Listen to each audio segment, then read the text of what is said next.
जय श्री राम सर। एक बार आप मेरे दर्शकों को अपना परिचय दीजिए। तारकेश्वर प्रांत प्रभु धर्म जागरण समन्वय बुलस प्रांत। सर आज हम बलिदान दिवस पे बात करने वाले हैं, जो कि 26 तारीख को यहाँ पर उसकी रैली भी है। तो एक बार मेरे दर्शकों को और जनता को ये बताइए कि बलिदान दिवस क्या है और क्यों मनाया जाता है।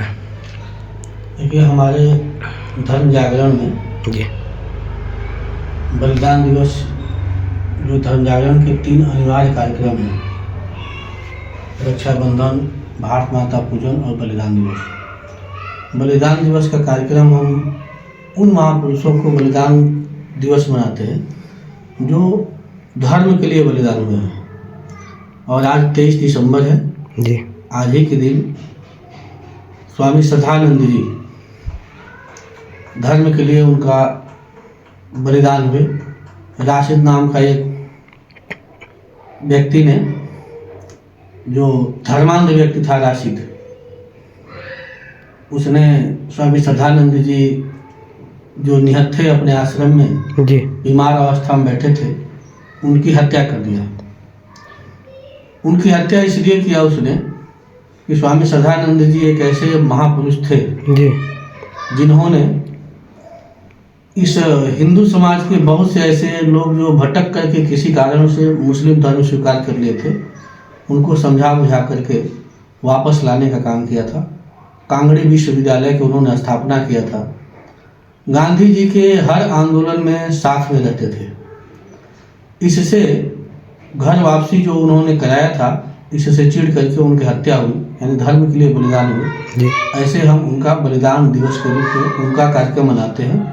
एक दूसरे संत हैं स्वामी लक्ष्मणानंद जी, जिन्होंने बहुत बड़ा कार्य आदिवासी क्षेत्रों में किया और वहाँ आदिवासियों को जो ईसाई मिशनरियों के द्वारा बाला फुसला करके रोजगार के नाम पर उनको ईसाई धर्म में परिवर्तन कराना, फिर उनको नक्सलवाद की तरफ ढकेल देना, आतंकवाद की तरफ ढकेल देना, उसके खिलाफ स्वामी लक्ष्मणानंद जी खड़ा हुए, जिनकी कृष्ण जन्माष्टमी के दिन उनकी भी हत्या कर दी गई। इन 2 महापुरुषों का हम बलिदान दिवस राष्ट्रीय स्तर पर धर्म जागरण मनाता है। शेष ऐसे भी तमाम महापुरुष हैं जो धर्म के लिए बलिदान हुए। गुरु तेग बहादुर जी के बच्चे रहे, तमाम ऐसे नाम आएगा उसमें। उस सबका हम बलिदान दिवस के रूप में मनाते हैं जो धर्म के रूप में हुए। उसी क्रम में 26 दिसंबर को महाराजगंज के निचलौल में स्वामी श्रद्धानंद जी का बलिदान दिवस का कार्यक्रम दुर्गा मैरिज हॉल में हमने रखा है 1 बजे से। इससे हमारे युवाओं को क्या सीख लेनी चाहिए और धर्म के प्रति उनका क्या झुकाव होना चाहिए। देखिए, धर्म व्यक्तिगत चीज़ है, सामूहिक चीज़ नहीं है जी। आप नहाकर भोजन करेंगे कि बिना नहाए भोजन करेंगे, पूजा करेंगे कि नहीं करेंगे, आप किस देवी देवता को मानते हैं नहीं मानते हैं, ये अपना व्यक्तिगत विषय है जी। लेकिन अगर हम आपको पैसा दे रहे हैं, लालच दे रहे हैं और कह रहे हैं कि केवल यीशु का ही पूजा करो, केवल हमारे ही पैगंबर को मानो, तो इसके पीछे हमारा कोई उद्देश्य है, कोई षड्यंत्र है जी। इसलिए धर्म के प्रति अपने जो रीति रिवाज, परंपरा है, संस्कार है, उसके प्रति नौजवानों को जागना चाहिए, जागरूक होना चाहिए और प्रयास करना चाहिए कि हम जिस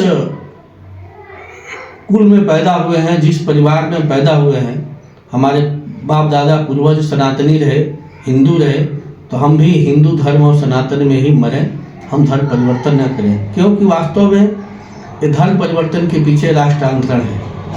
आप देख रहे होंगे पाकिस्तान के भी कभी जो लोग हैं, उनके भी पूर्वज कभी हिंदू रहे जी। बांग्लादेश भी हमारे हिसाब से कटा जी। लेकिन कभी ये शांति नहीं रहा नहीं, क्योंकि जो अपना मूल छोड़ देता है वो हमेशा भटकता रहता है। इसीलिए वहाँ हमेशा उपद्रव, बवाल, दंगे होते रहते हैं। और भारत के अंदर भी इस प्रकार के तोड़ने का कुचक्र है। उसी कुचक्र का एक षड्यंत्र धर्मांतरण है, जिसको नौजवानों को खुल करके विरोध करना चाहिए और अपने रीति रिवाज, परंपरा, संस्कार और अपने पूर्वजों पर गर्व होना चाहिए कि हम सनातनी हैं। गर्व से उनको कहना चाहिए हम हिंदू हैं और लोगों को भी बताना चाहिए। दूसरा सवाल मेरा आपसे यह है कि अभी महाराजगंज में जोरों पे धर्म परिवर्तन का काम चल रहा है, इस पे आपकी टीम कैसे काम कर रही है? महाराजगंज में जहाँ जहाँ भी हमको सूचनाएं मिलती हैं कि धर्म परिवर्तन का कार्य हो रहा है, यहाँ पर ज़्यादातर ईसाई मिस्त्रियों के द्वारा काम होता है।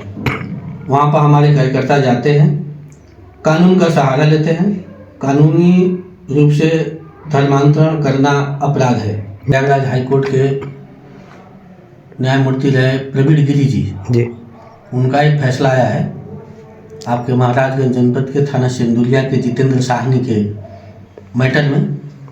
जितेंद्र साहनी धर्म परिवर्तन कराते हुए पकड़े गए थे और उन पे मुकदमा कायम हुआ था, जिसको ये हाई कोर्ट में मुकदमा खारिज करने के लिए अर्जी लगाए थे जी, जिसमें हाई कोर्ट ने इनके अर्जी को खारिज करते हुए स्टेटमेंट दिया है। उन्होंने एक टिप्पणी भी दिया साथ में कि जो लोग चर्च में जा रहे हैं तो यीशु मसीह को मान रहे हैं, यानी ईसाई धर्म मन से हो चुके हैं और उसके बाद भी वो दलित का भी लाभ ले रहे हैं, SC ST का लाभ ले रहे हैं, आरक्षण का लाभ ले रहे हैं।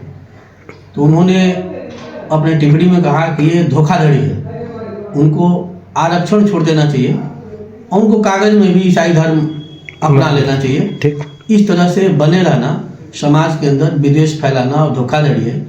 इस पर उन्होंने महाराजगंज जिलाधिकारी और थाने को, और थाना ही नहीं, जिलाधिकारी महाराजगंज ही नहीं तो पूरे उत्तर प्रदेश के सभी जिलाधिकारी, गृह सचिव, मुख्य सचिव और केंद्रीय सचिव को भी उन्होंने इस पर 4 महीने में आख्या मांगा जितेंद्र के मामले में। और ऐसे ऐसे कौन कौन से ऐसे लोग हैं जो इस तरह का कार्य कर रहे हैं, उन पर सख्ती रूप से कानूनी कार्रवाई करना चाहिए, उनको आरक्षण से मुक्त करना चाहिए। क्योंकि ये जब आप ईसाई रहे नहीं, हिंदू नहीं रहे, तो ईसाई और मुस्लिम में दलित नहीं होता है, वहाँ जाति नहीं है। तो फिर जाति नहीं है तो इसलिए वहाँ आरक्षण नहीं है। आरक्षण आपको हिंदू धर्म में केवल मिला है, जब तक आप हिंदू हैं तब तक है, क्योंकि हिंदू धर्म में जाति व्यवस्था, वर्ण व्यवस्था है, शेष धर्मों में नहीं है। तो जब आपका कन्वर्जन कर लिए और वहाँ आप चले गए तो इसका मतलब कि आपको समाज के अंदर कोई छुआछूत आपके अंदर है नहीं, तो फिर आपको आरक्षण नहीं लेना चाहिए।